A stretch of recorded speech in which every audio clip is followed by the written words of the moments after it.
साथियों नमस्कार, मैं हूं आपका दोस्त रमेश। एक बार फिर से हाजिर हूं आपके सामने एक नया सब्जेक्ट के साथ, नया जोश के साथ, नया जुनून के साथ और एक नया कहानी के साथ। आज का जो टॉपिक है वो है कि कुछ तो लोग कहेंगे, लोगों का काम है कहना। हाँ कि ना, क्योंकि लोगों का जो रचना हुआ है, भगवान ने, ईश्वर ने जो लोगों का बनाया है, इस हिसाब से बनाया कि वो कुछ ना कुछ कहेंगे ही कहेंगे, बिना कहे वो रह नहीं सकते। सही है। तो लोगों का काम है कहना। अगर उनकी बातों पे फोकस करेंगे तो फिर आप आगे नहीं बढ़ पाएंगे, और आप अपने लक्ष्य पे, अपने ड्रीम पे, अपने गोल पे सिर्फ फोकस करेंगे तो हर हाल में आप सफल होंगे और आगे बढ़ेंगे।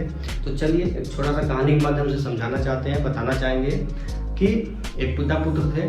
वो कहीं जा रहे थे, लेकिन उनके पास एक गधा था। गधा को लेके जैसे ही चले तो उस पर अपने बेटे को बैठा दिए और वो गधा के साथ हो लिए, पैदल पैदल चलने लगे।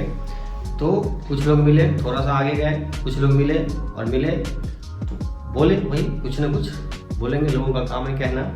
बोले कि बताओ कितना जमाना कैसा आ गया है कि जो पुत्र जवान है वो गधे पे बैठ के चल रहा है, और जो पिता बुजुर्ग है वो पैदल पैदल चल रहा है।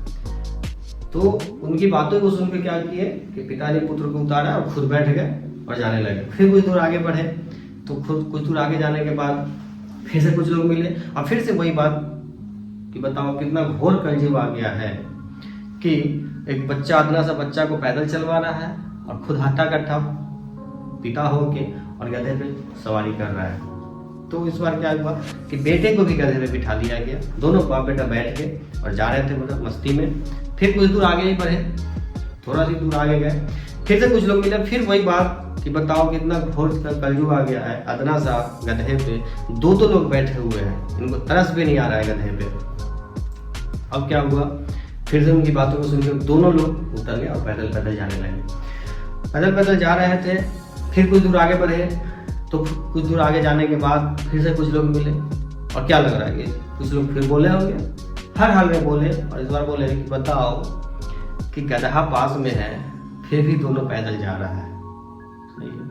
अब क्या हुआ कि अब वो गधा को पैदल नहीं चला रहे थे, गधा को दोनों पांव में रस्सी बांधे, बांस लाए, रस्सी में बांस को लगा के एक तरफ पिता चला गया, एक तरफ पुत्र, और दोनों ने कांधे पे गधे को उठा के उल्टा लटका के और जाने लगे।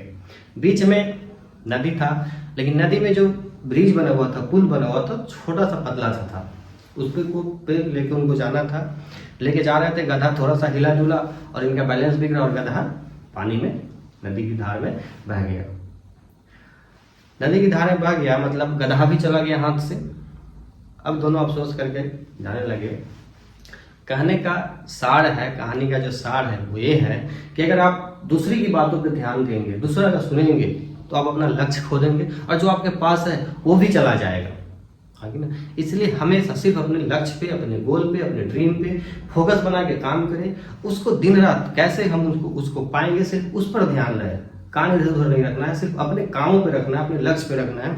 हर हाल में सफलता आपको मिलेगी, चाहे वो कोई भी काम हो, हर हाल में आपको सफलता मिलेगी। इसलिए हमेशा अपना फोकस एक जगह बना के रखें, न दाएं न बाएं, सिर्फ और सिर्फ सामने।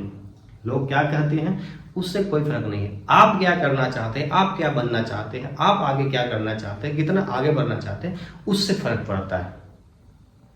सही है। तो इन्हीं बातों के साथ आज के लिए बस इतना ही। Thank you so much, wish you all the best. Thank you, बहुत बहुत थैंक यू।